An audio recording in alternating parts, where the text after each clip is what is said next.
Multiplayer. Find player 1 and 2. So, yeah. Alright, folks. So the topic at hand today is basically about multiplayer gaming. Sort of from a... what it meant to us as young punks, just growing up and kind of like the discovery of it. I know a lot of people take things for granted. You're born into multiplayer, born into the internet, and I was born into multiplayer. Player 1, you're player 2, but yeah, we just want to look at it from like the evolutionary standpoint, what it meant from like us at the beginning, like how it transformed gaming in general, and sort of what it's become. And we might look at like, maybe as an adult, where do we fit into this wild turkey of a topic?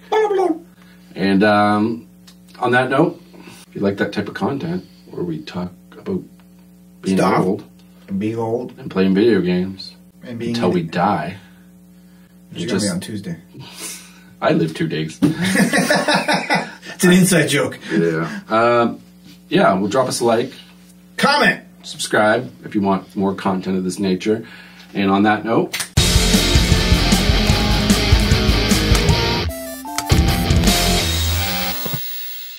Theme song! It's a theme song! Theme song!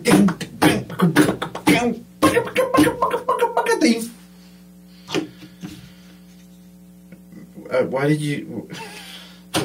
Why is not the question. It's how. No, it's what? What? In the butt. Nice place. Actually, quite often terrible place. Anyways.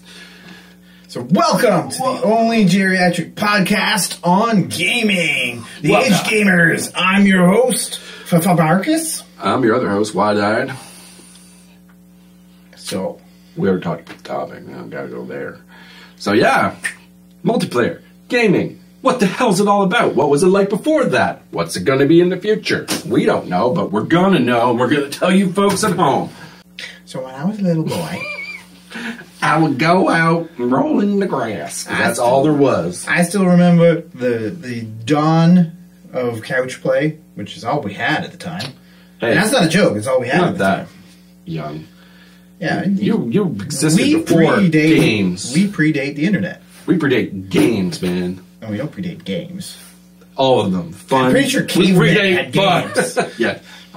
Fine. Nintendo was just a toy company then. Yeah, they started as a card company. Yeah, they just made cards.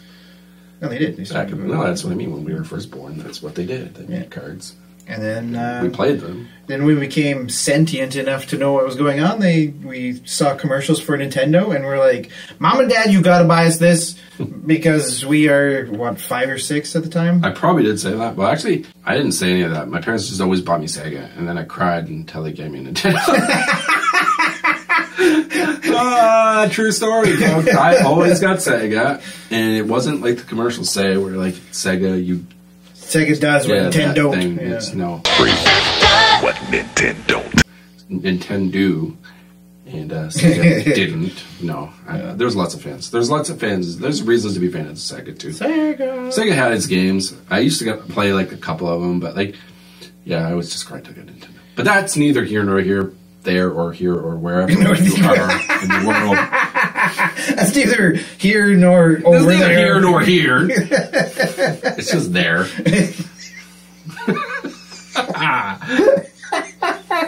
Oh, yes. Okay. So we're going to talk about multiplayer gaming. Because back in the day... That's kind of what I was trying to get at. I just... derailed the... Oh, friggin' crap out of that thing. So when we were little boys, living in the pond, to play a game multiplayer, you basically had to plug in the second controller on the couch and then sit there and... Had to have a friend, too. You had to have a friend. Or one of those little... Bad memories. Or one of those little... Just the rabbity arm. No, the little birdie. Shouldn't you be working? I got someone to cover for me. Oh, stay there. You call him Jerry. Jerry, you beat me again. You never seen those sippy birds? Yeah, they're like... Those sippy birds. but we now know your sad life and Yeah, Sippy Bird is my only friend. just walking around Sippy Bird Jerry. Okay, we're 2 playing it, Sippy. Sippy Bird. You need to put one of those up. Like I want to. Oh yeah, no, it's going up. It's going up for sure. Sippy Bird Jerry, folks. Yeah. Shannon's first multiplayer experience. So that was the thing. That was not the style of that. It was But multiplayer was largely just co-op-y things. Yeah, I remember like ever.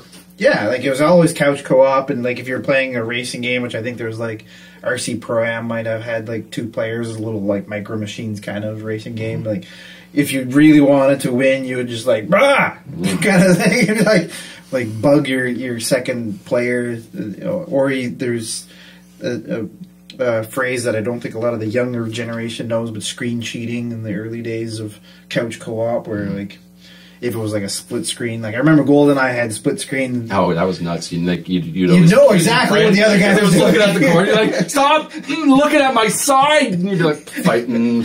True story. It was violent. You always had that one guy that was camping and just watching everybody like an a-hole. Yeah. A is an apple, like real apple. No, it wasn't a swear word if you say it was apple hole. Apple hole. That would be. That's a true story, folks. How you get around the old YouTube swearing out. Just invent your own swear words. They can't do anything. We are totally inventing our own swear words from this point forward. And it's funny because I remember it was. This is going to age us horribly, but I remember it was actually when we were in university. Early on, like when we were in like the first year of university or whatever, and I think I want to say the 360 was like the first game console that actually kind of popularized online game. If you don't count PC, like PC. Yeah, there was a lot of PC games. Like I remember when like literally consoles weren't doing any of that, and then if you wanted to play online, you played Doom like on PC with your friends, or Worms. I played a lot of Worms. I love that game. That game was. I don't even remember that game back in the day. I want to play that game now.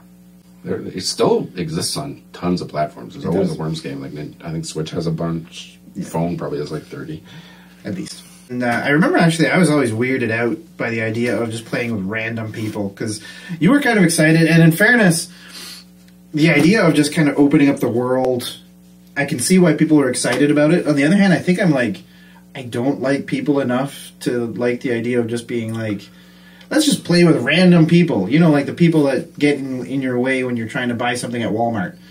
That was kind of the way I looked at it. In fairness, like back then, at least for me, I was a lot younger. So like when this whole thing, I mean, I wasn't super young. I was obviously we were in like 18-ish. Late teens, early 20s when this stuff was floating about. But like we just came off the back of basically a time where like if you wanted to play games with your friends, you invite them over. Like even like our friendship when we first started, like what I think I had like the game. You had the PS2. Yeah, I remember. I had the Xbox. No, I had like GameCube. I think at the time. Yeah, I remember you did because we played Double Dash. I remember that was one of my favorite Mario Karts ever. So I can remember like whenever we wanted to share in gaming, there was no hey, let's get on your headset. It was like you got to go over to my house and watch me play this game or play this game because I remember there was some weird sheep farting game that you.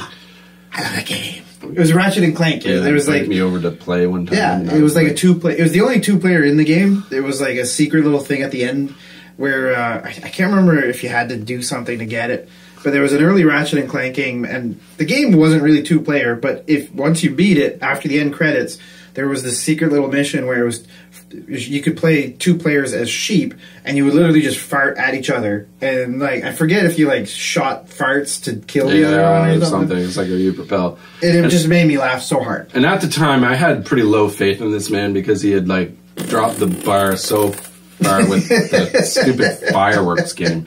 This man invited me over and showed me a $5 bargain bin buy that he got that was built around fireworks. It was the most ridiculous thing I've ever seen in my life, and you were beyond excited. I remember he'd have like legit arguments with me about how good this game, and I was like, it's the worst trash ever.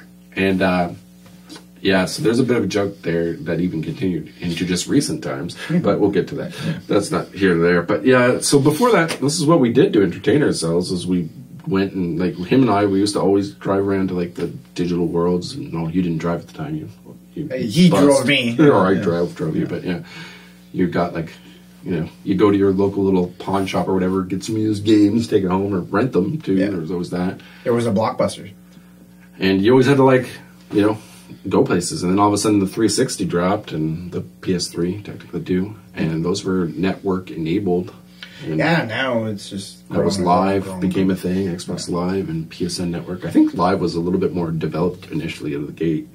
And yeah. I remember PS was behind in that regard. It was still kind of almost traditional when it first came out. And then, the PSN Network, I think, developed...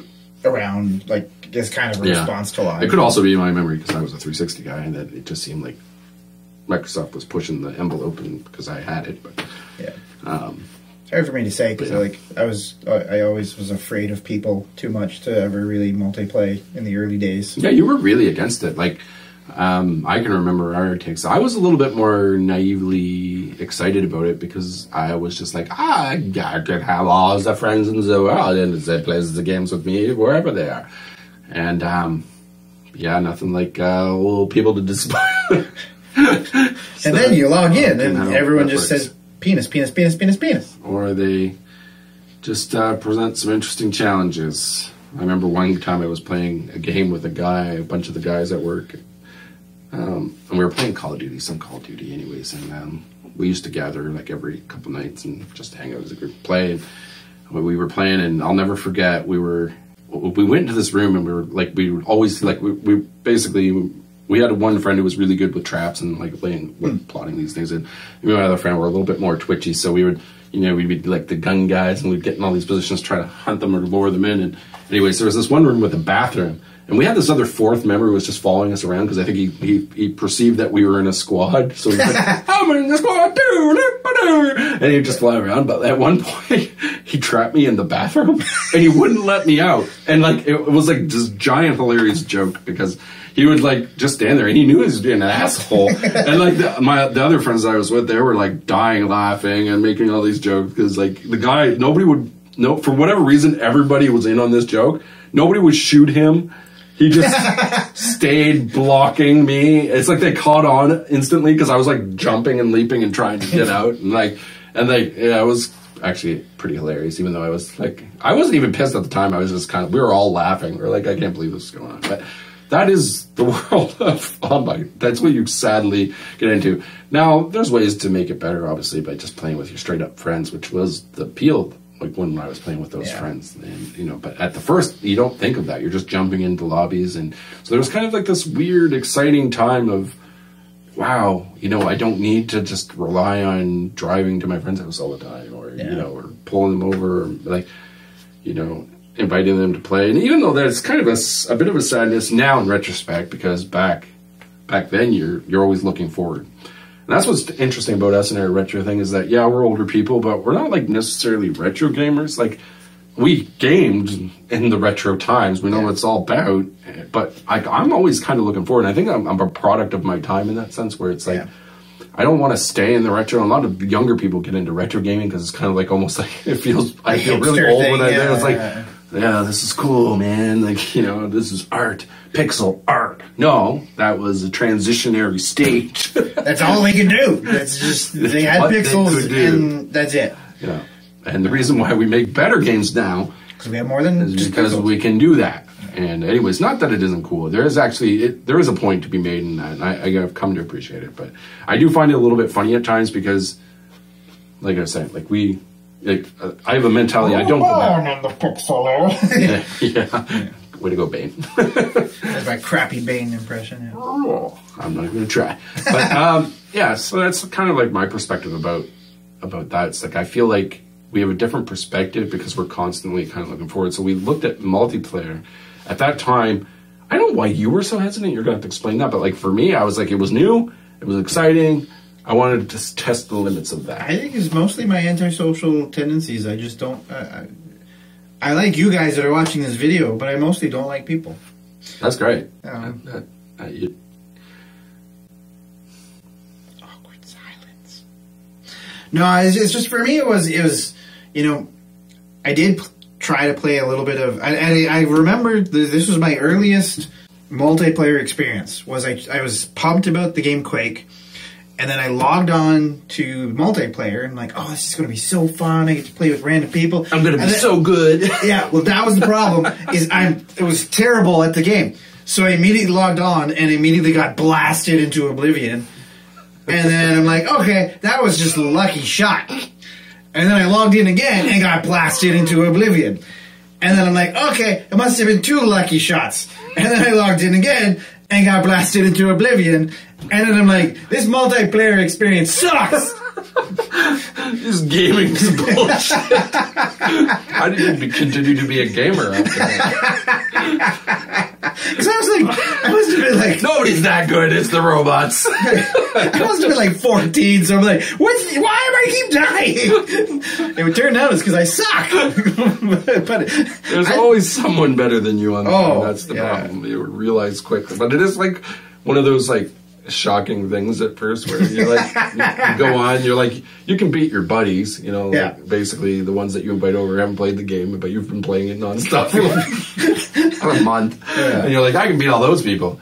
But then you get online and everybody is basically another version of you or better. Oh, they were just rocket blasting me right in the face. Like, I'd log in, boom! They were just pieces. Well, that's what's ridiculous about all those games. There's people that just get so obsessed about them that they just literally know every little thing. Trick. And like where to spawn death you. And like, I even remember me and you playing the Dark Souls series online, and some of the people that would invade, it would just, they'd exploit glitches, like they teleport around the screen and suddenly stab you in the back. And Dark Souls was a really interesting point and all this stuff too, because like there's a certain interesting divergence. So like clearly what's going to happen with most people, and like it must be interesting as like a kid growing up now, you know, they just have that, they just have all this stuff, and so like they don't know about it and they try to separate it, I assume, from it, because like we grew into it, so we've sort of seen the good and the bad like right out of the gate. And so, you know, quickly multiplayer, you realize that, you know, 80% of people are just annoying and or better than you, or something which is you annoying. don't want to acknowledge. So, which is annoying. Exactly. Screw those people. And you know, no, it's actually, and honestly, Left 4 Dead was like one of the games I was super obsessed with. Actually, I'm kind of like happy or interested in, like, there's some sort of a revival thing. Either there's a Blood, I think it's called. Yeah, there's like a spiritual successor. I don't think it's the same people. It's just like these people are the same people. Some of the same team. Yeah. Oh, interesting. Yeah. So yeah, I'm kind of curious to see that, because like Left 4 Dead was like a big game for me. But what was funny about Left 4 Dead is like I was the only one out of my friend circle that was really excited and like obsessed with it. Most people were just kind of like, they got it, but they were more like, they got it because I hyped them up on it. I was like, it's amazing. There's zombies everywhere. You can play. You're like Ash from the Evil Dead. It's, oh my god.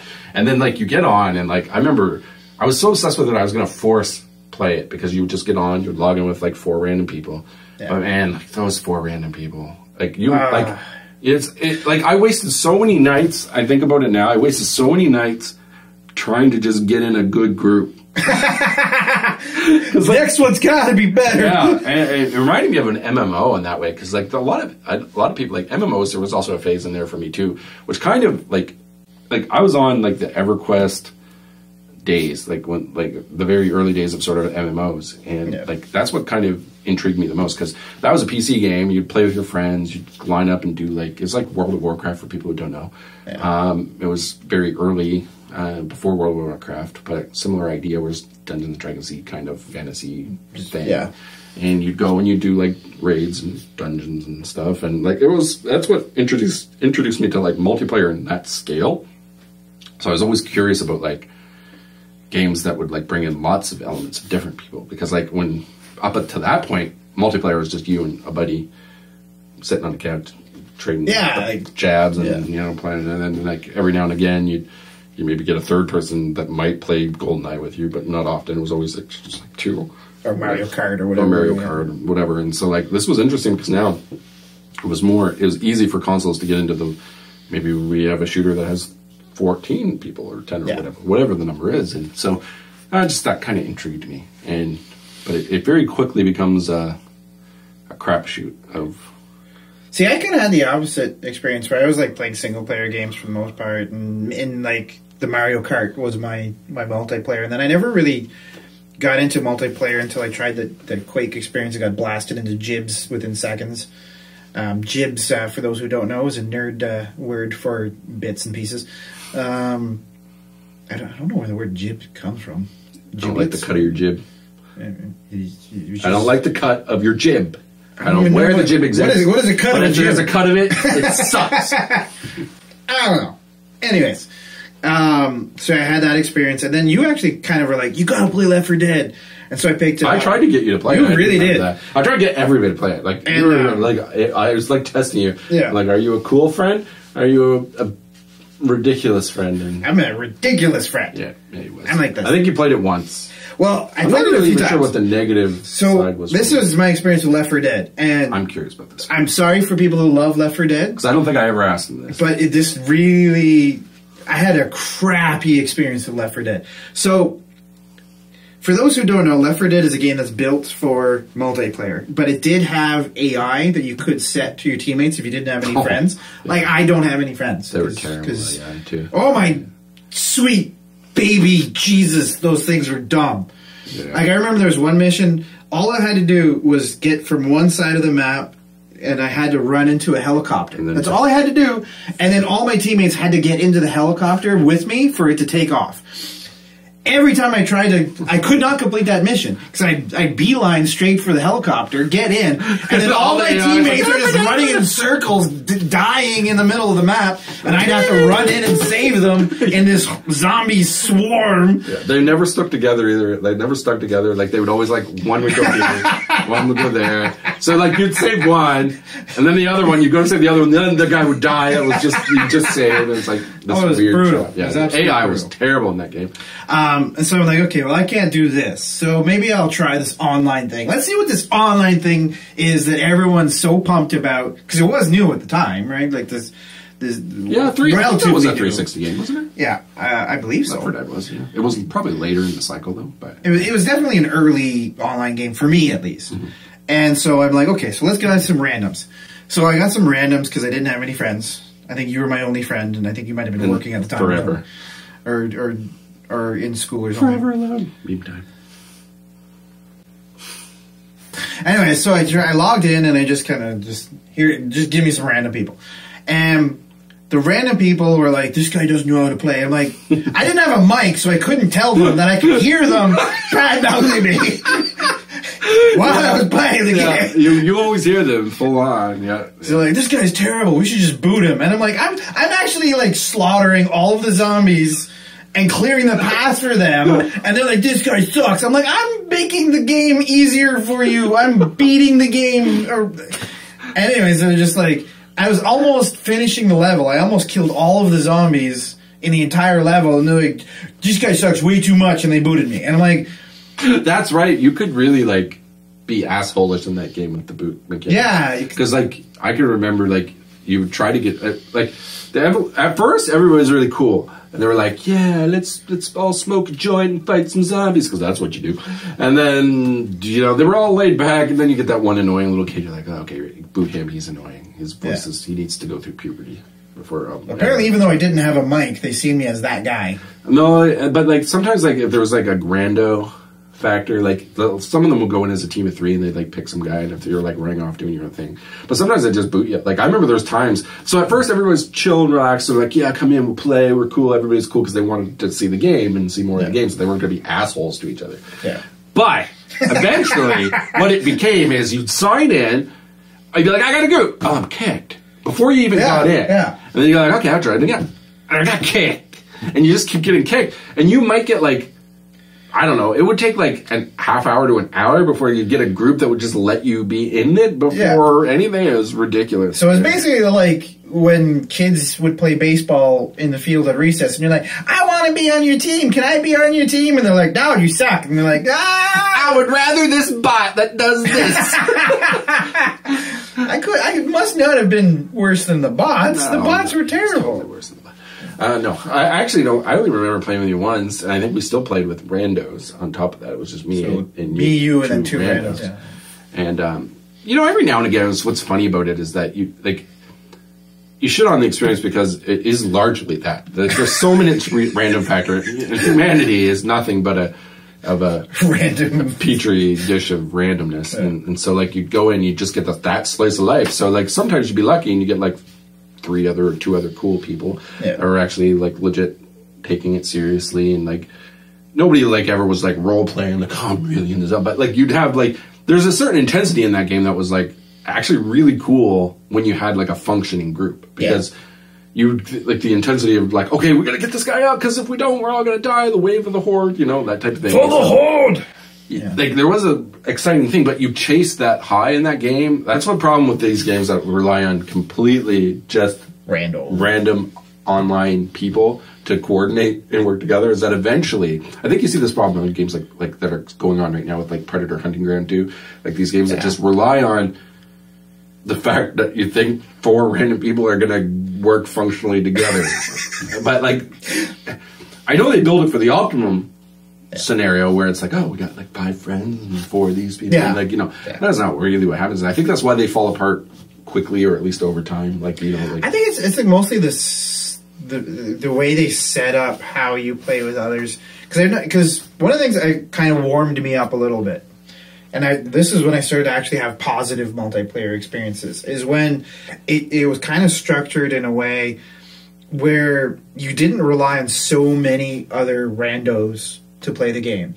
Like for me, when I started to get positive experiences with video games online, it's kind of actually, it wasn't until like the Dark Souls game that it started to be a little bit more pleasant for me, and I started to be a little bit more open-minded. But you know what's great about Dark Souls? And it's not just great about Dark Souls, it's great about other games like this, is that there's kind of a single player element to Dark Souls that's exciting. You can be a lone wolf if you want. You're a lone wolf. You're almost always a lone wolf to some degree, you know, traveling in this world, sort of like tiptoeing around corners. And like, there's other games too that were like that. Like, you know, technically any online game that has like you go into like an arena as one person, like Call of Duty. You go into Call of Duty as one person, it doesn't feel bad because like you're just yourself anyways in a deathmatch. It's like, okay, that's not a bad experience. You don't have to talk to anybody really. You don't want to, and it's not terrible. It's like when you get these coordinated games that are like, you really can only play with friends to get a really good experience. You can take a chance.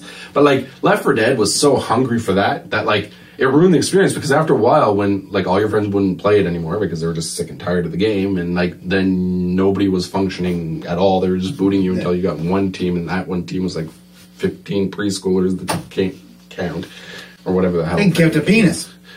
And then you're just like, okay, this is not fun anymore. And you give up. And those games basically die on the spot instantaneously. And there's no, like, that's what makes those games never be great games, I think. It's because, like, you'll never have, like, the Final Fantasy experiences of those. They're just sort of like, they're like shots in the dark, you know what I mean? Like flashes of brilliance when they're good for that small time frame where they're good. I think the video game industry kind of did learn their lesson from the Left 4 Dead games and that kind of era.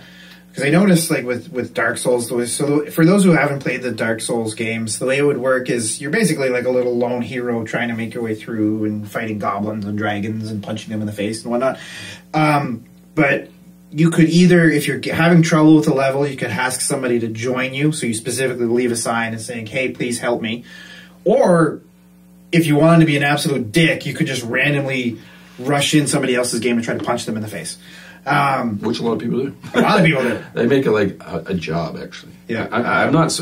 I wouldn't be surprised if there's like rich people in the world that they've got rich, so that all they have to do is sit home and torture people in Dark Souls. I will just log in and invade everyone's game all the time. All the time.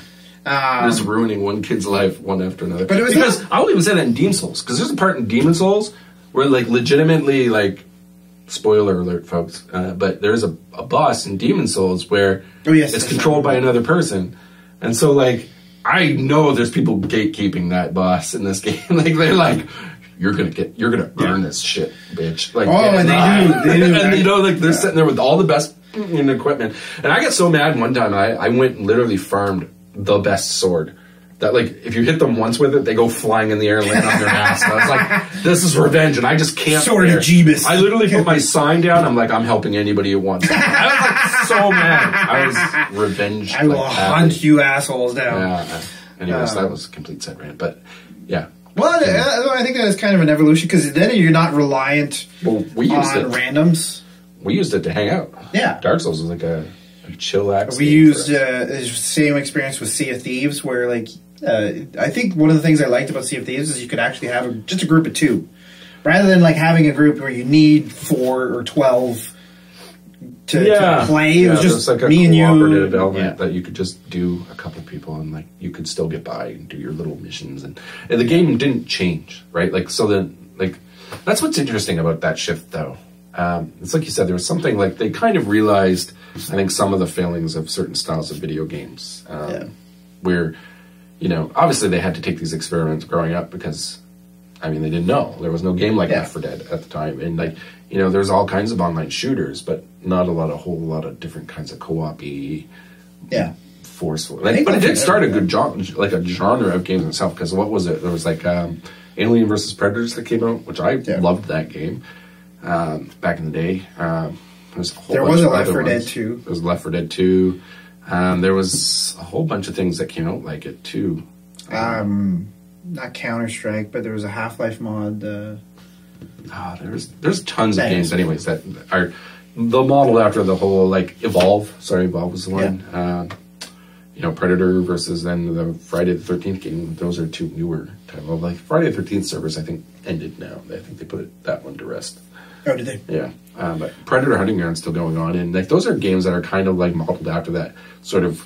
We're going to work together to complete this objective, and we're multiplayer. And I think you have to pair those up with. I think it would be smart for companies to still do games like that, but like pair them up with a fairly decent single player. Because the only reason I haven't bought Predator versus Hunting Ground is because I know that it's just Left 4 Dead disappointment waiting. Yeah. Well, I know. Like, in certain games, like, I know, like, for example, in PUBG, you can go in as a lone wolf if you want, or you can go in as, like, a team, I forget, there's, like, team of threes, team of fours, or whatever that you can go into. And yeah, I don't mind on the single. I feel like the single is, like, even, I've played Fortnite and stuff on the single player, and it's not terrible because, like, it's just you against the world, and that scenario is not terrible. It's just, you know, it's like every other shooter at that point.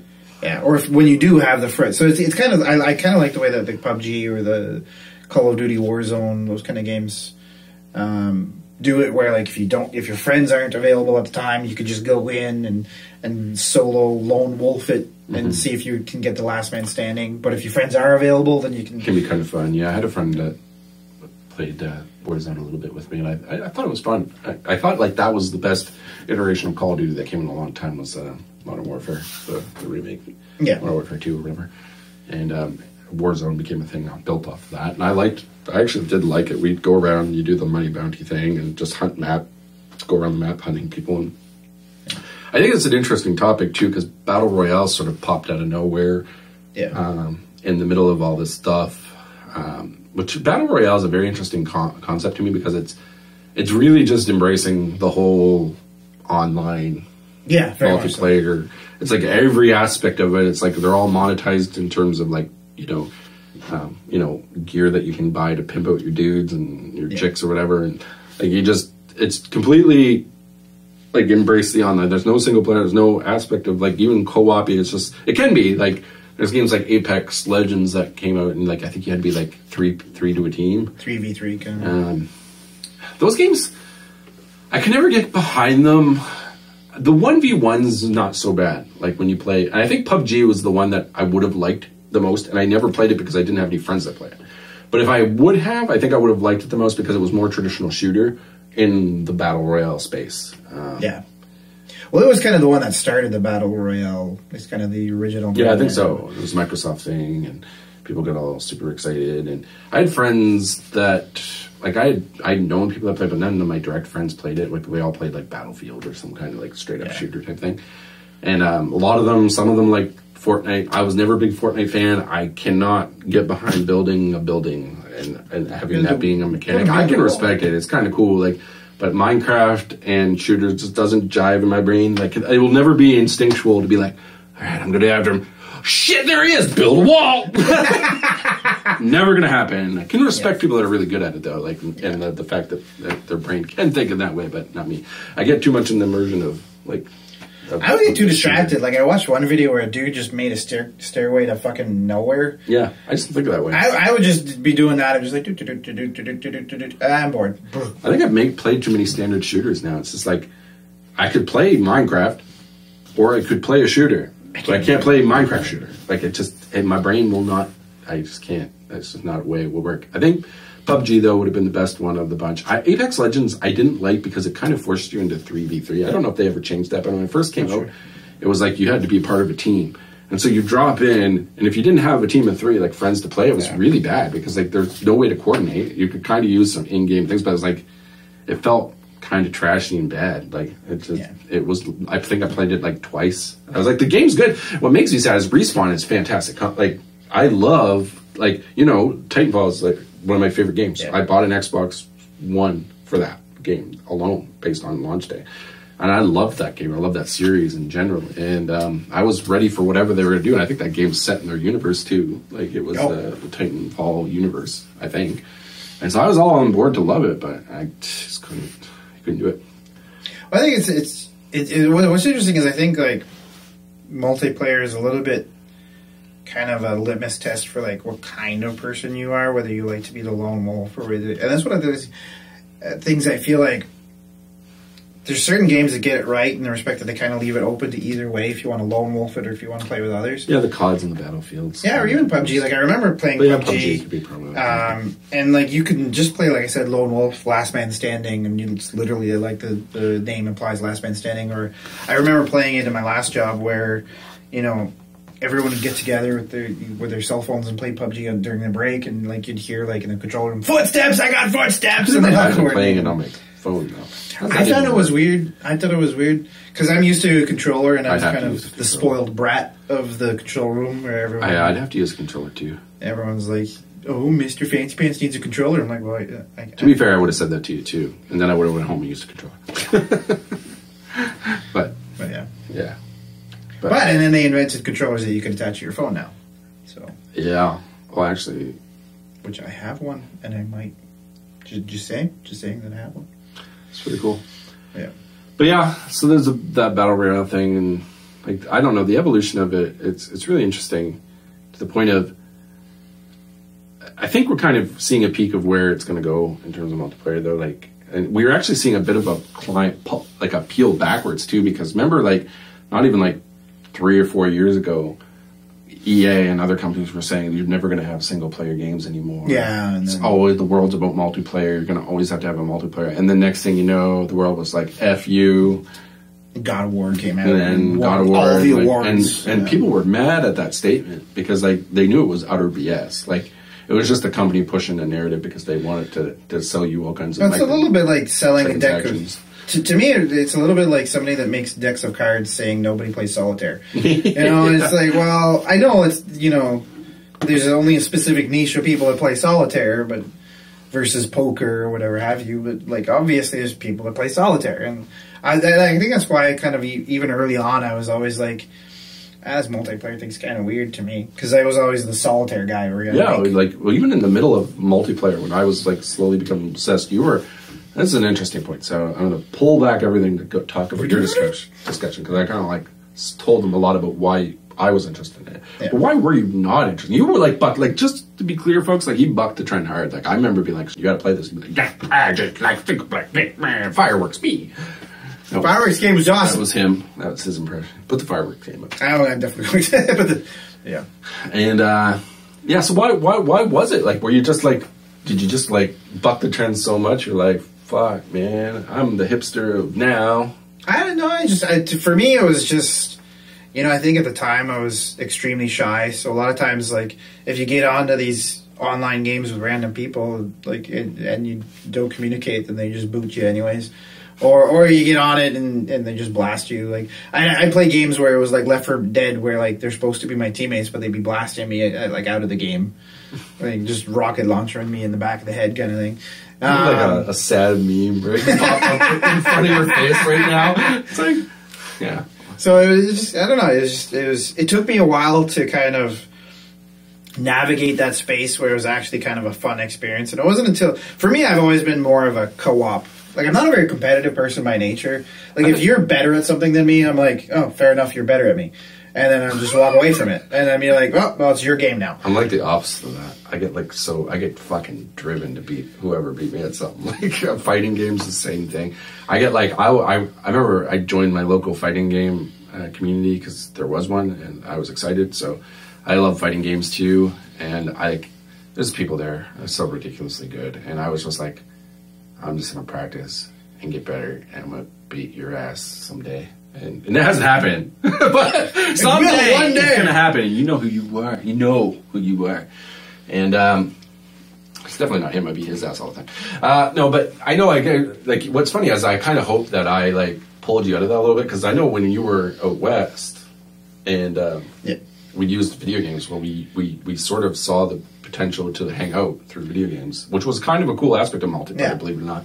If you have like a friend that's not with you, it's one of the best ways to hang out, like virtually, because you have an avatar, you're sitting there, you can kind of goof off, you can have a good conversation, you can lock your party chat if you don't want people joining, although sometimes random people would hop into my party chat. Like, hey man, who's this other guy?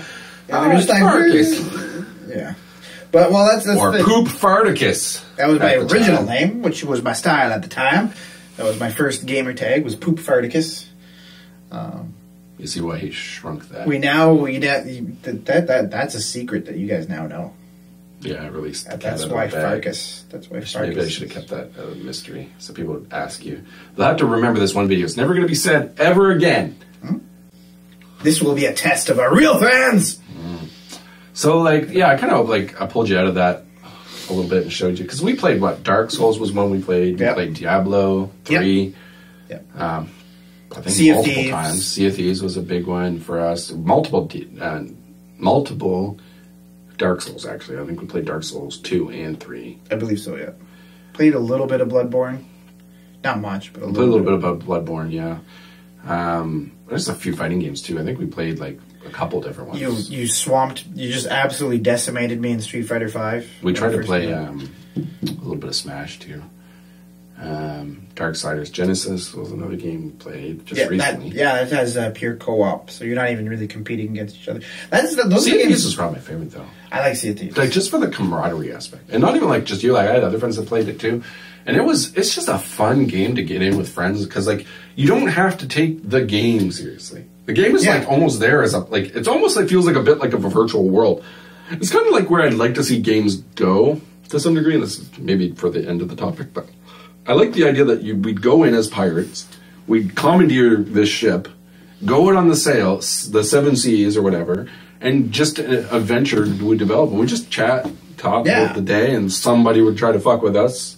Or we'd just try to sneak on somebody's boat and they would just wreck us. Yeah. Which happened a lot. Yeah, or we try to defend ourselves helplessly. Because, like, I was not very good at the sword. It's funny, one of the things I find about, and this is a little bit of a tangent, but one of the things I found funny about Sea of Thieves is whenever we just wanted to be left alone, there'd always be this one ship that would show up and just wreck us. We'd be doing nothing for the entire time by shooting our shit, dancing on the bow, puking at each other, throwing in our faces. Then all of a sudden, we'd be like, okay, we're going to do this quest now. And then a fucking galleon would come and it would like beeline for you. You'd see it and we're like, okay, maybe he won't mess with us. Maybe, oh shit, he's messing with us. We got to go. But every now and then we'd get mischievous, we'd be just farting around in the world, and we'd be like, you know what? It's our turn to be bastards. And we'd see a boat in the distance. We're like, we're going to sneak up to this son of a bitch. We're going to sneak onto his boat and wreck his shit. And we'd get there, and they'd be totally prepared for us, and they'd totally wreck us. So no matter what we did, we just got wrecked. I had another friend, Derail, that I played with sometimes. Derail, shout out, Derail. This was actually funny. It was him and I think his cousin, and they used to play a lot, and they invited me into it every now and again. It's how I got into the game. I was like when I first introduced you to it. And we'd play, and I'll never forget this moment. It was so funny. So we were sailing around, just doing whatever, and we would mess with people on purpose, and we were as a group, we went out after hunting a bit. But this one time we were we came across this island, and it was so weird. So there was a guy, and we could see him, and we didn't see a boat. We just saw this guy sort of like off doing something. And we're like, oh, we should go fucking mess with him. Whatever. And so we get off, and we find this giant stash of treasure. Like, enormous. Like, the guy probably spent the entire day stacking treasure, or like getting this treasure. And we were like, fuck, this is amazing! amazing. So we're like taking it, like putting it on our boat and whatever. There's like 3 of us. We're this giant galleon, or like we're like the biggest boat at the time. It got bigger now, but like we were like stacking the. This is amazing, and we see this little guy like staring off at like, the side, like at us. Like he's so sad because there's nothing he can do. There's like 3 of us. He doesn't try to mess with us, but you can tell like we've just shat his cornflakes. Like he watched like easily 5 hours of his day just go down the drain as we like took all of his treasure. I think what he was doing was he was trying to hide his treasure because he thought we would go for the boat. Yeah. And we didn't, because we saw him, or I saw him running out, and so I was like, I wonder what, I'm going to go after him. I did some assholey thing where I was like, I'm going to go get him, which I usually didn't do in that game, to be honest, but at this time, we were just being shitheads. And so, like, I go flying out, and I'm looking for him, and all of a sudden, we see this treasure. And, like, Derail, my friend Derail, he's like, he actually grew a conscience in the middle of this, and I was just like, man, it's Sea of Thieves. Like, come on. How many times in this game has our day been ruined? It's not Sea of Honorable Men. No. Yeah. But he, like, really grew a heart. And he was like, oh, we can't do this. We can't do this. And then he's like, oh, yeah, we can. And he starts grabbing the treasure and, like, holding it. It was pretty funny.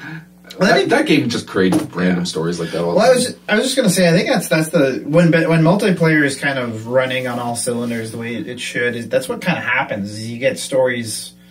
Like, I remember there was this one time, my buddies at work, at my old job, were playing PUBG in the control room, and I just heard them. I wasn't even playing at the time. I just heard them laughing, and one of the guys that would play, he had this super huge iPad. It was just, we would call it the TV, or you're bringing the TV in to play it, you just bring in this big friggin' iPad thing that was like 700 inches or whatever, plop it down. So I could see what was going on in the game, like from the back of his car, and they were laughing. And in the game, like, you could jump on a vehicle and one person drives, kind of thing. And so one of them was driving, and the dude was just driving off a cliff into trees, and they were just laughing. And I think that's, you know, when you have that experience with your friends, and just like this thing, like where you're just being goofballs, right? And it's fun when a world does that. It just allows you to just kind of have fun and do whatever. Actually, one of the earliest fun co-op things, you and I never got a chance to try this, but another friend of mine, John, at the time, we used to play, there was a Halo that had a really awesome horde mode. I heard that was really good, yeah. And literally all it was you'd load into a world, you'd have unlimited amount of toys that sort of spawn randomly, and you just survive wave after wave of horde. It was probably one of the funnest things at that time, for the longest time actually, one of the funnest modes, and they tried to recreate it in a later one, and it wasn't quite as good.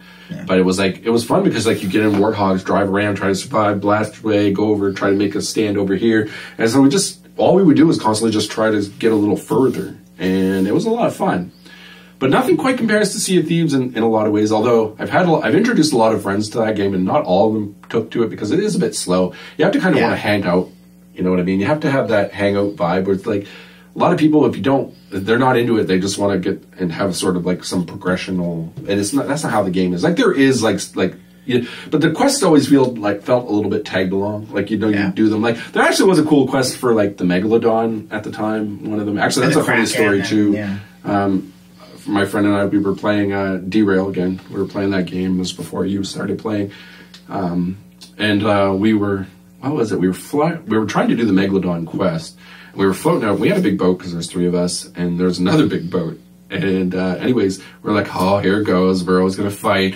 Anyways, we're like, for shit and giggles, because at this point you kind of had, like, there was a megalophone that you got in this part of the quest. And we're like, what's the worst that could happen? Let's try to reach out to these people. And we're like, it's not going to go well. And so we're, like, yelling out stuff. And we're actually trying to be nice guys, like, not, like, being purposely. Yeah. And so we're, like, trying to do some, and then, like, they don't say anything. They kind of, like, come up to us, though, and then they just hop on our ship, and, like, they're hopping around us. I don't know if they must have heard us, but they didn't have their mics on, or maybe they were in party chat and they weren't in, like, the actual game chat, but they were hopping around us, and we were, like, sitting there, you know, like you're almost like you've been boarded by, like, you know, like, some sort of, like, I don't know. Alien species. Yeah, and you're like, you're not quite sure, because nothing in Sea of Thieves usually goes as planned, and it's not usually in your favor, it's not usually good. And so we're like, is this okay?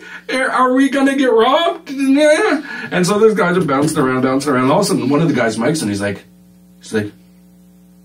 he just starts laughing or something, and I'm like, okay. And hey dude, did you want to like, we can't really fight the Megalodon. He's like, he didn't know what to say. Basically, I can't remember the exact drive of the conversation, but basically when it came down, we were all laughing our ass off because neither one of our groups could believe that we weren't killing each other. It was so funny. It was like we couldn't believe that we were actually like using the game like the megalophone. Like they were hopping around because they were all laughing. They didn't believe nobody could believe that we were playing the game as intended instead of just mindlessly fucking with each other or killing each other, right? And so that was kind of a charming moment. Like and there's no other game that would ever create that. That's why I think I love Sea of Thieves so much, and to this day I will probably get like the digital Xbox at some point just to have that game again in my life because it's fun. It's a lot of fun. And it was those kind of games that kind of warmed me up. And I think, part of it was adding co-op. So instead of being competitive, you're actually kind of joining with your friends and actually kind of... Yeah, there was some co-op-y aspect in that. Even when we're hunting, other pirate spaceships or other spaceships, other ships, like, there was just more blind tactics than just like pew pew, shoot you in the face, you shoot me in the face, we start over, who's better, it was more strategic. Yeah. And I'm always down for that more kind of like, I don't know, just kind of laid back, chill. Like I'm not a very high octane kind of. It's funny because when I play single player though, like I really like the Doom Eternal games where you're just like running and blowing everything up and sniping people from a distance and kind of running around. But I'm surprised we didn't like Monster Hunter as much. Like we both did for a bit. I wanted to like it really bad, and I think for the most part I did. It's just for me it was. So for those of you who haven't played Monster Hunter World, that was both of our first. Monster. I think that was my first one for sure. I don't think I played it. I think that was my first Monster Hunter too. It's basically this massively multiplayer. Like, it's this weird game where you like hunt monsters like they're like trophy hunting kind of thing. It was actually a really fun game. Like you could set traps for like these massive, huge dinosaur T-Rex kind of monsters. And they all have different takedown techniques and things. Yeah. And it's really cool. But the only thing that kind of took me out of it a little bit is like it had this really weird mechanic where like you had to like log in, and then if your buddy was in a different place, he couldn't log in until like. And there's really weird mechanic where like if your buddy got to a new part in the game where there was like cutscene, you had to wait till the cutscene was done. And that was really the only reason I think it was clunky for me too. Was like it was that interface of trying to join up the game. It wasn't really well thought out. You couldn't just join somebody's game. There had to be like criteria. It should have been like, okay, you go into the world, they start a mission, you go in with them, you're there. Like, hi, I'm here, kind of thing. Let's do this. But it was really clunky. But it was a fun game. The game itself was fun. Yeah, it's just to get the multiplayer running was a little weird. I don't think I could play that game. That's the type of game too that I think I would find a hard time playing it single player actually because there wasn't a whole lot of narrative that was like. No, you pretty much just hunted monster, hunted different monsters. Yeah. But it's one of those games that I think could have been that had the potential to be like Sea of Thieves if they would have did it right in the sense that it would have been kind of a fun concept to listen to me, Capcom. I'm onto something here. It would have been kind of a fun concept. We'll log in and just do hunts with your friend, like for these fictional monsters. And it would have been, that's what I envisioned when we first started. I'm like, oh, this will be kind of cool. We get in, we hunt, we're like, whatever. And it just turned out to be a lot clunkier than that. It wasn't that necessarily. It was just it wasn't. When you could join, it worked like that. But the thing that was weird about it is there's certain conditions where you could, like, I couldn't join your game if you're doing X, Y, and Z. Yeah. So there was a lot of times where I'd log in and it wasn't as simple as let's just join in a party and then we're in the game together. Yeah. Where most games is like that now. It's like, most games you can go in, there's like a menu to look at your friends list, invite this person, boom, they're in your group, and then they partake in the things. It wasn't like that at all. It was like, you had to like invite your friend, and like you said, it was a clunky thing where you had to wait until you're in part of the story before they could actually get in. They weren't ever in your hub world, so you didn't really know that. Anyways, it was really weird. Yeah, I remember that. Like when you join into the hub world, where it's like where you buy stuff and you buy guns or whatever, we couldn't see each other. Yeah. So it was like even to be like, this is where you go to buy this. We couldn't just like have our little character and follow each other. It was just like we had to describe the hub. Yeah, and it was just really weird. It was very weird. It was weird, and I didn't like it. I don't like it either. No, I actually did like the game, but it's just it was just I didn't like the idea of because I remember there's a few times where we logged in together specifically just to hunt, and then we didn't meet the criteria to join each other's game. So we had actually not even being able to like game at all one time. I remember where like we couldn't whatever criteria it was, it set us back so far that we couldn't figure out how to even join get in. Game. So it was like, this felt like a waste of time. And yeah. Not that it was a bad game, like you said, but it just wasn't really well thought out when it came to the multiplayer experience. If they would ever hash that out, I think they'd have like a freaking awesome goldmine of a game. Like they did anyways. The game was like hugely successful. Oh, yeah, It would have like, I would have been all over it at that point though. If it was more like, more user friendly. Add your friend, boom, you're in the game. Yeah, now you're hunting together as a hunting party, not just two solo people sort of. It always felt like you're two solo people that you're hoping or flukily coming together to fight something. Yeah. You know, it wasn't even the Dark Souls felt more purposeful than that game. Because the Dark Souls, it was like, okay, I'm going to leave my little thing, passcode my little message to the other world. Click on there, you click on there, you're part of my world now. Yeah. Like that felt very simple. Neo had the freaking worst, Neo. Yeah, because you had to. I stopped playing that game entirely because of how terrible their whole system was. That was garbage. So the way Neo worked is you had a consumable, which you could only like get so many. I'm assuming. Yeah, you had to like. We used a lot quick. Remember that? Yeah, so like you had to basically use up this potion, and then the other player could join your game. But it wasn't like Dark Souls where you just join the world. You had to pick a mission. And then, it was a little bit more like Destiny-esque, where it's like mission-based. And it's a hard game, so if you've used your potion to co-op and your friend gets there and you both die within the first 2 minutes, well, you used up your multiplayer. So you gotta go find another multiplayer potion. So bad idea. That's such a terrible idea. Like, honestly, I don't know who thought that gating that in that way was good. It should not be like, you should never have like multiplayer gated behind. Like, either you make it a multiplayer thing or you don't. And I felt like they just, I didn't really think it was weird. In fairness, they might have fixed that in Neo 2. I don't think either of us have played Neo 2, so we can't really say. But that's what I mean when I say, like, I feel like the multiplayer thing just has to be kind of cooked for that person. Because even, like, for all the bad we say about Monster Hunter World, and it was kind of a bad experience for us, like, the game, like you said, was massively successful. And I enjoyed the game, the core itself, but there just wasn't enough there story-wise to keep me engaged, and the act of hunting itself would be funner with people. So I think they either, if they want to concentrate on making it like a single player game, they got to beef up that story, or they got to really ease up on the multiplayer and make it kind of this friend, kind of like the thieves of hunting, basically. Yeah. It would have been a lot of fun. I'm kind of curious though. I'm going to sidetrack this discussion a little bit just to go back to MMOs. Have you ever played MMOs? Like, do you have any? I don't remember you ever. I think you kind of like ran away from them a little bit. I don't think I've ever played an MMO. So this is my first attempt at MMOs. Actually, no, I did play a little bit of what was called MUDs. It was called multi-user dungeons, and it was basically this chat room where you played D&D. And I went on it, and I'm like, oh, this is kind of cool. Back when like chat rooms were like actually a cool thing that people did. I don't know if they really ever exist anymore, but yeah, you basically chat. Web, probably. Maybe. So anyways, like Facebook groups, I guess, is the closest thing that people still have.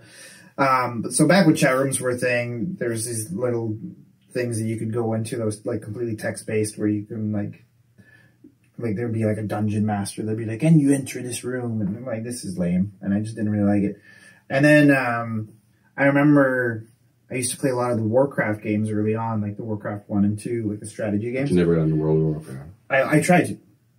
So I had all these little experiences that just left a bad enough taste in my mouth that I just kind of dodged multiplayer for a long time. And MMOs were kind of the same thing, where World of Warcraft, I'm like, oh, this is kind of a cool idea. I can just play Warcraft with, and there'd be just everybody in the world can play with me. And that's kind of a cool idea. And this is going to date me because I don't know if any youngins will understand this experience whatsoever. But it was back in the day when like you actually put a CD in the drive and installed your game. And it was back in the day when dial-up was a thing. These are important details. So what happened with World of Warcraft is they had a demo disc. And the demo disc had like about a gig on the disc. It was like a DVD, which was like the start of DVDs. You got a magazine or something? Yeah, something like that. And so I installed it, and I had like a really crappy computer that only had like maybe like 5 gig hard drive, which was the style at the time. So it's like already a fifth of my hard drive just for this one game. And then it's like needed an update. So I'm like, okay. And I'm trying to run it on my laptop kind of thing.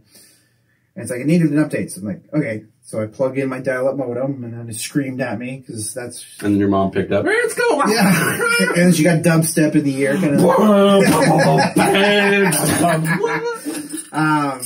And then the little message came up of how big it was. And it was like a 4 gigabyte download on dial-up. Now, 4 gigabytes in today's day and age is like, I'm just going to have a cup of tea, and then it'll be done by the time I'm finished. For perspective, it would take at least 3 days of pure download, and I'm not exaggerating. It would actually show up as like 72 hours of download on dial-up. And I'm like, nope, game, no, I'm not doing this.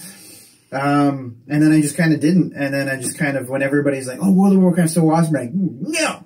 I was just kind of stubborn about it just because I had such a crappy experience trying to get on there. And like you said, nowadays... So you never had like a real dedicated experience with it? Not really, no. I did a little bit. I got a little bit obsessed about EverQuest, and in World of Warcraft I played at least a couple of the expansions worth. And there always comes a point in those games where I kind of I perceive the wasted time a little too much. It's usually never at the beginning. I get like super hyped up and then get into the story and the lore and stuff, and then the initial experiences sort of get you past that. Although now I have a real hard time ever starting one, period. But at the time, like EverQuest, I was totally into. World of Warcraft, I was super into, like raiding, doing all that stuff for a while. It's a lot of fun in doing that. It's very strategic and in some ways where you're just, you get this big boss, you have to figure out how to beat him. The pain in the butt part of those games is like the waiting, because you oftentimes was like ginormous boss of some plane of a god's existence, and you gotta like fight him, and you have to have like, 300 warriors, 52 archers, 94 backstabbing rogues, a couple hundred mages. Anyways, it's not that bad, but it is to the point where you need to find like 50 guys or 50 girls, like whatever, people to play this thing. And then, but the problem is that, so you get in, this is the day before games queued up too, keep in mind. So you had to literally find 50, 30 or whatever amount of people. And then they had to stay on the entire time while you're searching for the other 30 people. And so you'd come home, let's say you're working or school or whatever, you'd come home, you'd be like, I'm raiding tonight. You'd get on, okay, I'm here, I'm a level blah, blah, blah, blah. And you'd sit. And 90% of the day was waiting to get enough people to go in and do the quest. You'd start the quest, and someone would be like, my dog just shit, I gotta go. And then leave. And then you'd be waiting. Okay, we all gonna go back, or we all gonna stop. And we'd sit and we'd wait another couple hours till you find somebody who meets the criteria, because everyone was picky, because you couldn't just have some new person. You had to have somebody who was experienced. And so you're sitting and waiting, and oh my God. I think I did it a few times. Anyways, I think the first time I ever played, I was like in it. I was like, I didn't even see the stupidity of that whole situation. It was like one of the expansions we went into, and I was like, my backlog started growing because I got more into video games, and I was like, I can't do this, guys. I wanted to Leroy Jenkins during that conversation. I will show the Leroy Jenkins videos so people know the context. I'm coming up with 32.33, repeating, of course, percentage of survival. Oh, that's a lot better than we usually do. Alright, thumbs up. Ready, guys? Let's do this. Leroy Jenkins! Oh my God, he just ran in. Save him! Oh, gee, stick it clean! Oh, gee, oh, fuck. Give me divine intervention! Hurry up. Oh my God. Keep spawning! More respawning! God damn it, Leroy! Yeah, it was pretty painful. And like, this crazy thing is that I think they've gotten a little better at now, like making, like Destiny was a good example. Like, I think Destiny was a good example of like it done right. Yeah. And it was a really fun, game. Obviously, we're talking about evolution here. It's not the same type of game. Destiny's a shooter that was also kind of functioned as kind of a mini MMO. I wouldn't say it was real MMO, but like you'd get like a squad of like 6 people, go in, fight mobs and giant boss in a different place or whatever, raids and things. And so like, the cool thing about Destiny is it had like a lot of, not maybe so initially, but later on they developed a really good like matchmaking, and so you didn't have to completely always know the people, and like, and you could function as the missions were always fairly straightforward. You didn't need to like a whole lot of coordination. Where you did actually in the old MMOs like World of Warcraft, and some of those bosses, you know, you had to have a lead, you had to put, you know, like a spiritual leader who was like the commander-in-chief. He knew like the entire battle, and he would like give orders to like all the little, it was pretty insane. Like when I look back on it now compared to like the amount of multiplayer that I get into nowadays, like it's pretty organized. Like these guys would like, no wonder they get married to each other and do all that shit. Because like the amount of time you spend in these games, like you work, let's say, whatever amount of time you work, come home, play. You were up like until midnight, 2 o'clock. You'd stop at a point, like the game would literally stop, right? Like, okay, you got this far. The next day you'd sign up, do it all over again. And yeah, it was nuts, man. And like, I sometimes am a little bit in awe of it, like, because it's like, how much coordination it's like all these people were trying really hard to do a thing. That's what it felt like. You know what I mean? Because it was like, to do the thing. Yeah, well, it's like when you first have dial-up, right? And you're like, oh, we're gonna play Doom. No matter what, no matter how shitty that experience was, you were gonna play goddamn Doom. And you're gonna have one whole mission. Even if your mom picked up the phone, destroyed the game 30 times, playing Doom. That's what this was like. Because you were like, they put a lot of time into making these bosses. I want that crazy ass piece of gear that this monster drops. What the hell? Oh, you must have. I was banging shit. Yeah. Making bullets and style at the time and everything. Anyways, nice. I was like super like into it, but like I popped my bubble at one time. I remember just tracking, like waiting, and I was like, I'm sick. See, I kind of had those experiences like every time I tried to play multiplayer for the longest time. It was just always like, oh my god, no, this is just no. Well, yeah, because almost a similar thing happened in Left 4 Dead to some extent, where it was like you try to find 4 functional people or getting into a functional group, even though it's 5 people. Yeah, like it was hard to manage. So imagine trying to do that on a scale of 30, you know, or whatever upward ginormous number it was. It was insane. But like I said, what was impressive about it at the time was like these people were all trying to do a thing. So a lot of them were quite dedicated. It was still hard. It was not worth the time and effort. And in retrospect, I don't think I ever played an MMO afterwards, because I recognized just how much of a time waster it was. Yeah. And like you hear a lot of crazy stories like of people who like got so invested. I know a lot of good things come from these. I'm not trying to crap on the experience completely. I know like people got married, they found their significant others, they found whatever way to escape whatever shitty existence they had, or good existence. Some people just extend whatever. There's a lot of good things that come from these games, and I never poop on games in general, because I think games really good thing for people in a lot of scenarios. But yeah, I could never do that again. Like in retrospect, like I was young, had a lot of time to waste then. Like I could never imagine doing it now. But jeez, like, I think that's where like games kind of evolved into things like the BattleRoyale, where like, because the BattleRoyale you don't really have to organize. It's just the quick in-out scenario. Yeah, you just go in, you survive the 10-minute mission or whatever, or you don't, you get blasted, or you get a chicken dinner and you win the game. And even like ways a lot of some at least I know at least PUBG, I don't know, I haven't played enough of the other ones to know for sure, but I know at least PUBG you can solo it if you can't find your friends to coordinate, so you don't even have to kind of have the solo thing is good. It's good. Like I don't like necessarily having to always have it's always better when you have friends to play. It is. Like this period. Like no matter what, it's always a much better experience. Anytime I ever had a lot of fun with multiplayer, it was with friends. Like even when one place I used to work, just had a squad of people. We always signed into battle, either some Call of Duty or some Battlefield game as a squad of 3 or 4. Fantastic, man. Like some of the best gaming times in my life was that, because it was just a lot of fun. Like a lot of fun to just coordinate and be strategic in that way. It did feel like the next level of gaming in a lot of ways. So I feel like we've talked about like the beginning of multiplayer and kind of how you had good experiences. I kind of had crappy experiences. It kind of left a bad taste in my mouth until I actually found a way to make them kind of fun.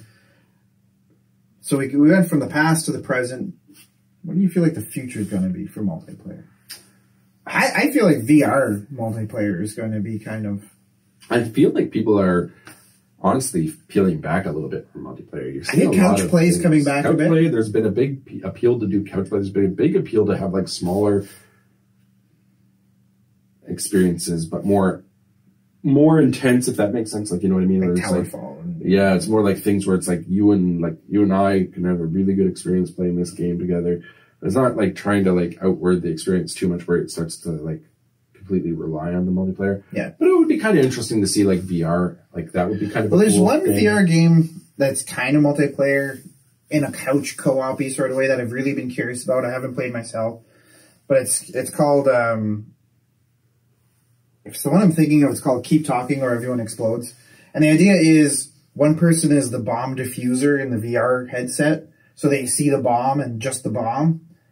And on the TV that you're playing, let's say you're playing PlayStation VR. So on the TV, everyone that's there with you, like on the couch, sees the instructions on how to defuse the bomb. Keep in mind, the VR guy cannot see that. Yeah, you're in your own. And so basically the people on the couch have to kind of guide you and be like, oh no, you got to pull this wire or whatever. It's kind of an evolution of a party game. They're very much so a party game kind of thing. There's another VR game that I've been curious about, this multiplayer. I forget the name, but it's something like Werewolves Among Us or something like that. And the idea is you play in a circle of people around a campfire, and one of you is a werewolf. You just the game randomly chooses which one of you is a werewolf. But all it's of like Aliens. Remember the Alien vs Predator? You'd play that one where like there was one mode where like one person would just turn into the alien, and then they'd have to like make the other. That was cool. Yeah. So in this one, like you kind of have to talk to each other to try to figure out which one is the werewolf, and then you get to vote. And if you vote wrong, then the werewolf kind of can slaughter everybody. I'm not sure exactly how it works, but you basically have to find the werewolf. There's another game right now that people are talking about called Among Us.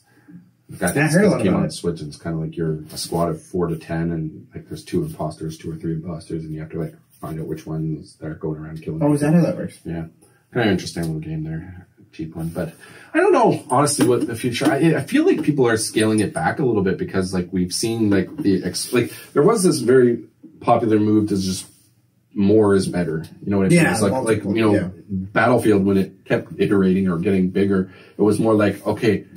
You had 16 people concurrently. Now you have in the game. 600,000 Now you have 30. Now you have 64. Well, Yeah. what's the next one? 120? Like, but is that improving? I mean, to Actual some degree, experience, yeah. it is because it's making a more realistic Chaos. chaos, like the fog of war, the chaos of war kind of scenario. But like, I'll tell you honestly, it kind of makes it frustrating too because you can spawn and die a lot because it's Yeah. just. And I know that's also a message of war. Like it's also like, you know what I mean? Yeah. It's like Battlefield 1. I'll never forget like the intro to that game was amazing to me because it showed you the futility of war and like how like helpless it was because you just spawn, die, or die to some ridiculous scenario. You weren't a hero. I mean, you were a hero, but you weren't like doing something. You were one of you were your fodder death let in so the many other scenarios. guys kind of get a little further. Exactly. You're like that. And so that was kind of a powerful message itself, but it gets a little tiring as a multiplayer game to just do that all the time. Yeah. And I feel like that's where someone is going. I have like one friend of mine who just like, we got the new systems. I was like, oh, she got a game. He's like, we should play Battlefield 1. I'm like, oh, like I'm getting a little tired of those like spawn and die games. Like I'd rather play Destiny or those type of like, at least they have like a, in Destiny, at least there's like a goal or something. I guess co-op is kind of like cooperative experiences. Like I always like the idea like this hard computer challenge.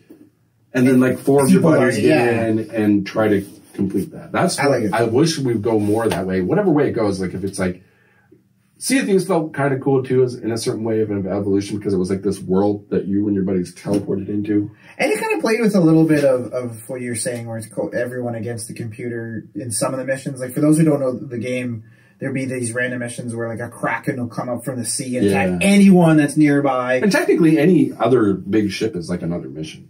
In a sense, like any other player boat is like an enemy potential, right? Yeah. And so, I don't know. I don't know where the future goes. Like, because I think we're kind of getting to that point where just is more better always? Like, is that a question we got to ask? Or? And one of the things that I think also violently changed the future of multiplayer gaming, and it's kind of a little bit of an elephant in the room when we talk about couch play, but there's this little thing called COVID. That has really discouraged like people having like house parties where everybody plays, I don't know, like Mario Kart or whatever.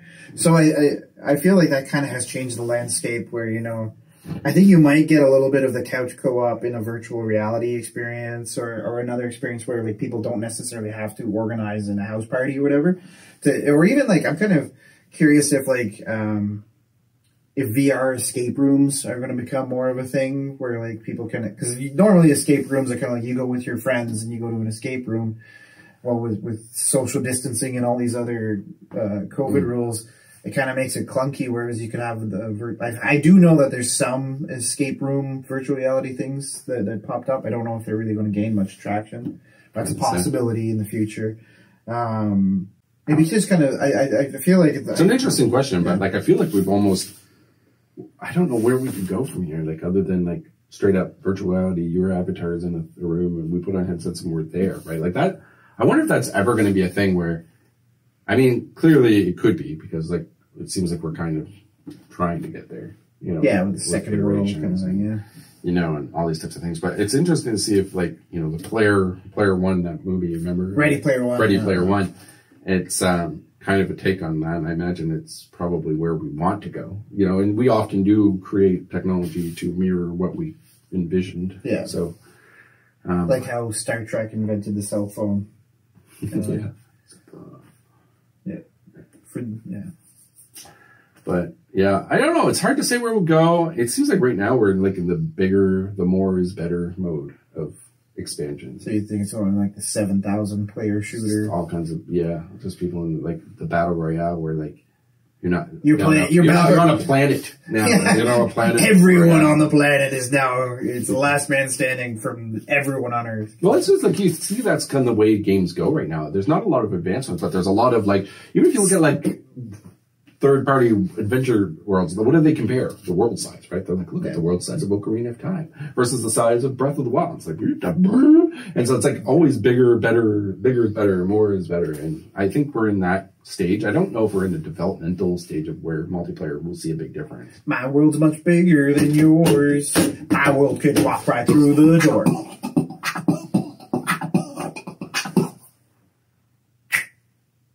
That was a System of a Down joke for those who know.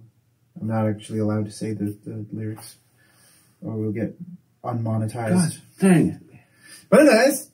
But yeah, so I don't know where it's going. I don't know what it's going to do. So the conclusion of this entire video is, I don't know. But multiplayer is cool. I don't think it's anything, I don't think it's the be-all, end-all like EA projected. There's not that world where it's like the only thing that matters, and I don't think that will ever be a thing. I remember for the longest time, for a while, any game wasn't taken seriously unless it had a multiplayer component, and some of them just did not make any sense. I think it was a consumer thing, though. It was like a value proposition. It was like, because most games came out and they were like, boom, here's a story, great story. Even like you look at old Call of Duties, they had like 8-hour, 10-hour stories. They don't now because of cheapos, but like, they used to be like 8-hour stories with a cool multiplayer component. And so like the kind of continued was, okay, this is now the offering.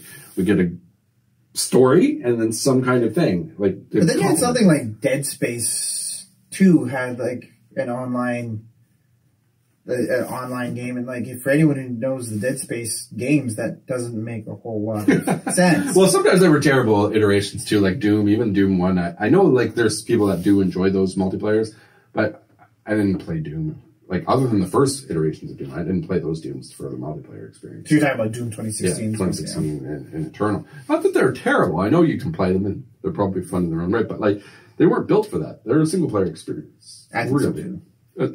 But, like, it's still nice, I guess, of a gesture to at least offer that in case that was your Christmas present day. Yeah. Like, there are people that really do hone in on those games as things, too. It's just like, but to me, like a multiplayer game is a game that focuses on multiplayer. Well, it's a little bit like having Solitaire, the card game, the multiplayer experience. Like what? You don't need to have it for everything. You know? You are just a function of the game that flips over the card.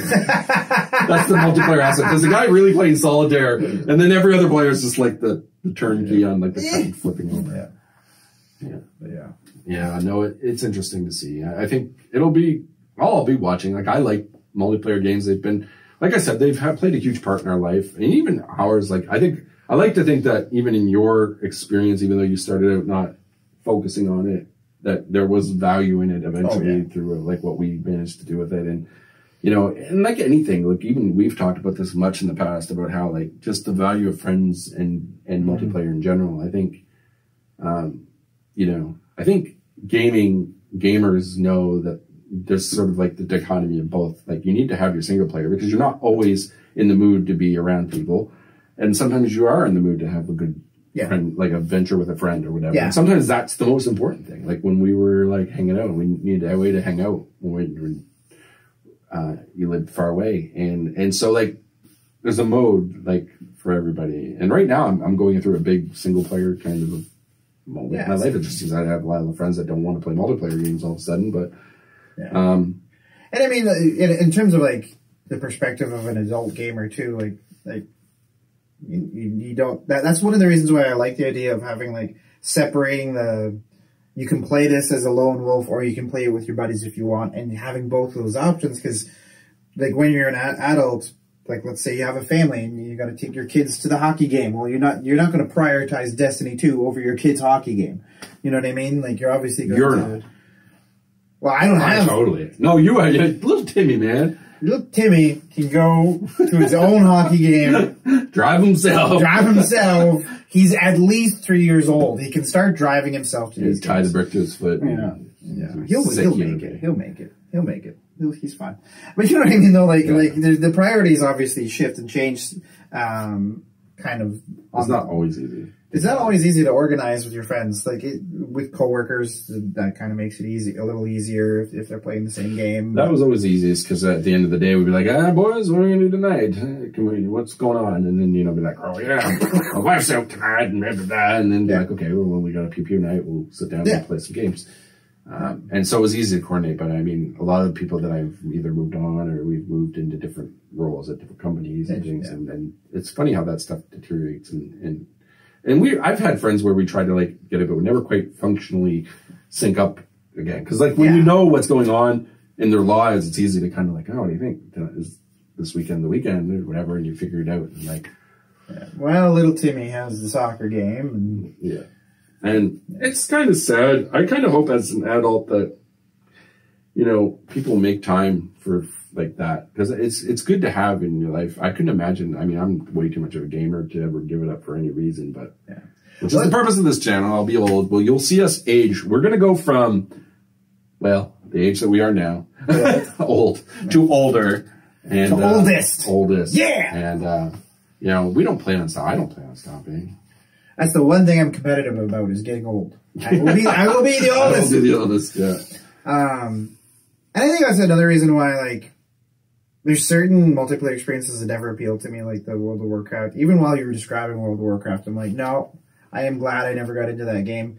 Because you don't have the patience to bridge. I don't have the patience. I really don't. That was like a long play. Like the whole, like, I don't know, man. Like, I've always had like this crazy.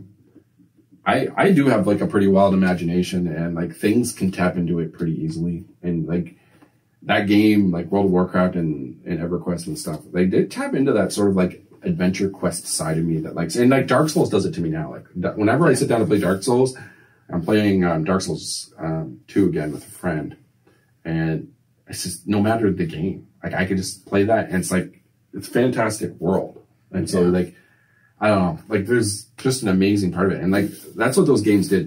But like I'll tell you what, the waiting, unending for just people to just get their shit together, that was a lot to ask from people back in the day. And I know that that's probably all. And I never had my shit together, so I mean, I know I could never see you like fully committed into that. Like that's just not your game in that regards. I like it just that was just the mean thing. Like, I think if you're like, I don't know. I was really like enthralled with the idea. It's a little bit of a collecting thing too. They play on, because like, you can only get this certain loot if you stay to the last boss. It's not like you're constantly like, that's almost like a little bit of a gambling. Yeah, I'm always, it's kind of funny because I'm always a hard sell for stuff like that, where I'm like, oh, I have to put that much effort into it for that thing. No. Roll in the dirt. No. But in truthful, you weren't wrong. It's just like I look back at some of that time. I don't necessarily regret it because it was a thing. I was young, had a lot of time to waste, anyways. Like there wasn't like a whole lot going on back in those days. Yeah. Not a whole lot going on these days. But, there's you know, it was a thing to do, and you know, it was kind of new. That was the other thing about it too. Was nobody quite knew. Like we were like, oh my god, there's this giant monster. We all have to see what's at the end of this. It's like being it's like just giant monster butthole. Boxing Day sale. Like everybody's like, over here, where are you? I'm gonna beat this monster. And it was kind of funny. Like I was telling you, it was funny, but it's just like the organizational skills of it. It's like you had a guild master, and then you had your sub captains, and your sub captains. Wake the fuck up! I'm telling you, you gotta get in shape, man. You're gonna be the next World War character. Anyway, yeah. Anyways, those games were interesting, and hopefully they just make it easier to get on with your friends and do stuff like that, because that's when it would have been fun. So that's at the end of the day. Multiplayer is for friends. Yes, at the end of the day, that's the biggest motion for that message, friends. Friends, friends, friends. Play with friends. If you have friends, if you don't have friends, play with the bird thing. What was it, Jimmy? The sippy bird. Sippy bird, Jimmy.